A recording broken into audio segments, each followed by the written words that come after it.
Frequent flyer flies, la la la la la. Frequent flyer is back.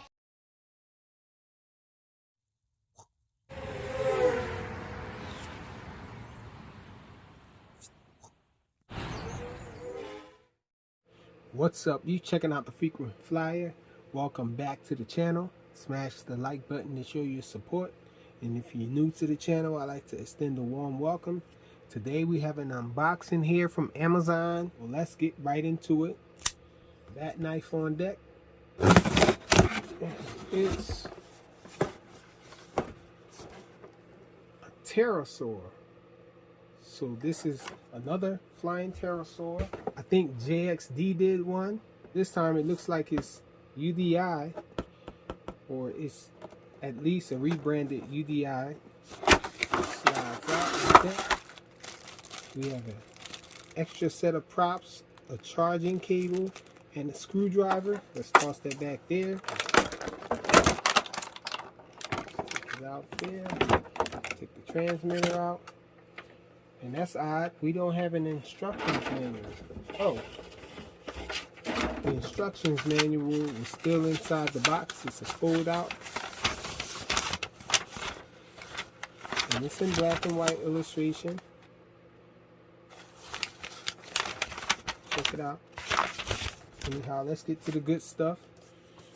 So this is the Pterosaur. And it feels different material. This thing is very light, but it is hard plastic though. And so look at this guy. Actually looks cool. It's that new unique design as far as the motors being stacked there and in line. So he did a front flip. I don't know why the toes are curled back like that, but it does look cool. So anxious to get this guy up in the air, see how it flies. Let's pop open the battery bay. Removable battery, that's a plus. And it's a normal 1S LiPo, 500 milliamp hours. 1S. And so let's see. Oh, it plugs right in here. Right in there. Transmitter.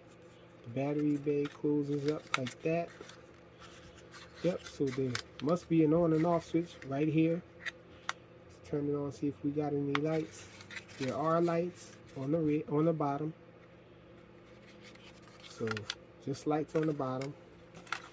And I'm anxious to get this guy up in the air. Let's see. Screwdriver out. See what kind of batteries we need in this remote. Screwdriver doing its job this time.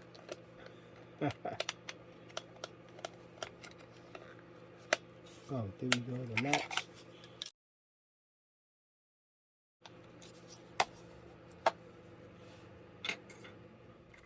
Okay, so it's been a few days since I had this thing. I have flown it a few times.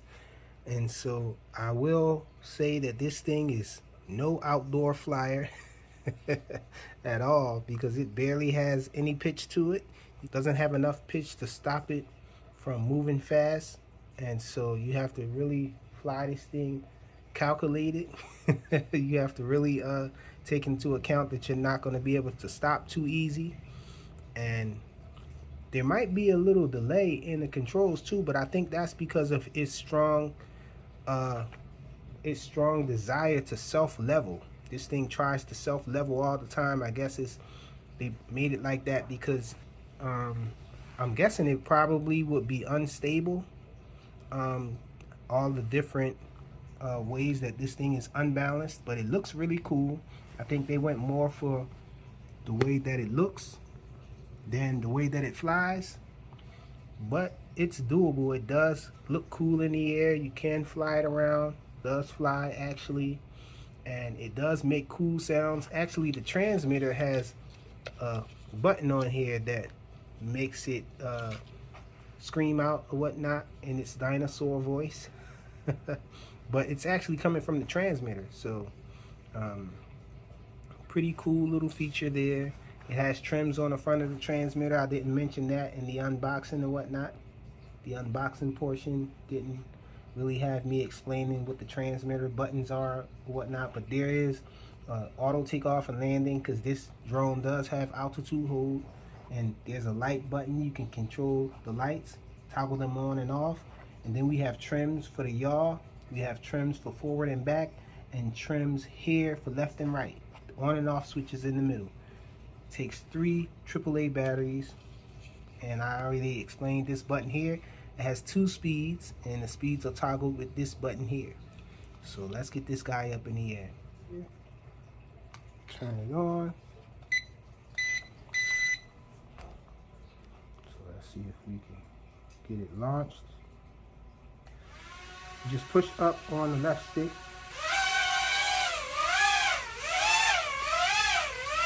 Check it out. Actually pretty stable. This is the yaw. So it pretty much yaws in place and whatnot.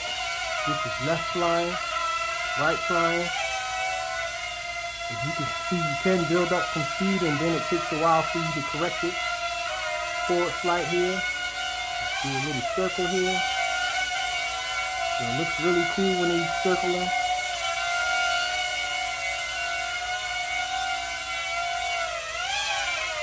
Bring it back down, getting too high, I guess. And so let's go to second rate. So we're in its highest rate now. This is the yaw. Let's see, let's try that again so you guys can see the yaw. Now it doesn't want to get back in the middle. So you can trim it out. I found myself trimming this thing out a lot. Let's see if you can trim it out to get it to stay in the middle. There we go. So this is the yaw. Left flying, right flying. As you can see, this thing tries to level out. When I'm flying it to the side, it just levels out after a while. Check it out. Going to the side, see it leveled out a little. I guess it doesn't want you to build up too much speed because they know that you can't really correct it too easy. So this is the circle. Again. Try to get an up close look at it.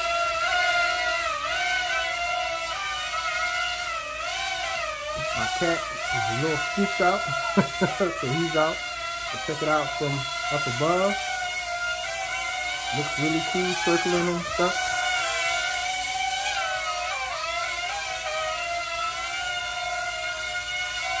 Check it out. And we're flashing already. Let's hear some bird sounds.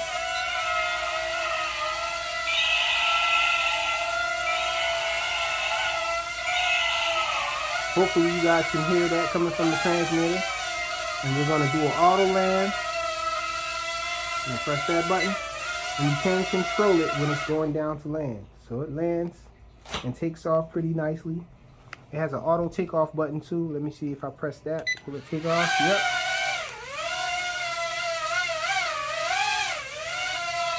So let's land it again. So pretty cool in the looks department.